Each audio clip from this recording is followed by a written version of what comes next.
I got a couple of quick late night deals for y'all. I'm actually going to get some sleep tonight, hopefully. So right off the bat, the first one I want to cover is FAO, Factory Authorized Outlet. Every now and then you'll find a good Milwaukee deal here, or a glitch. A couple months ago there was a glitch where if you got the M12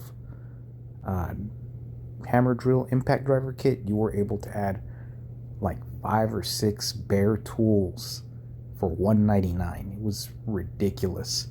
I've got proof of that, but regardless, I haven't found any glitches. You guys are welcome to comb through it. The code for Labor Day 25 off 150 is LD25. It's decent.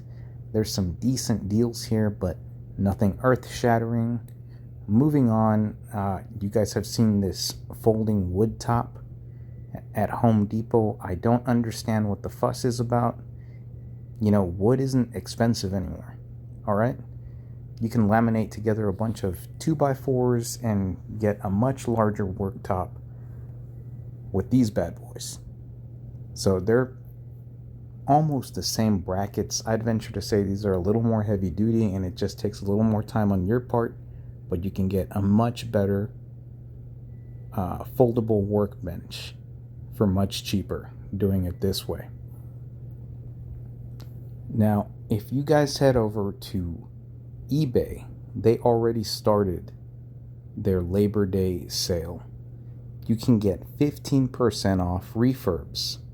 And y'all know I love me some refurbs, especially when they're the 7¼ inch M18 fuel miter saw from CPO outlets. Yeah, CPO fam. They are an authorized Milwaukee seller, so you know it's legit. And if you use this code, you get an additional 15% off of the already low price of $325.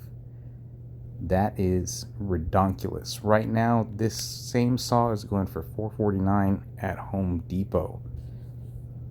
That's pretty earth-shattering. And just browsing eBay right now, Tool Up has the 7¼ inch mustard saw for $321. No discount here. This is a new saw. Regardless, all these links will be in the description down below. That's it for now, fam. Have at it. Good luck.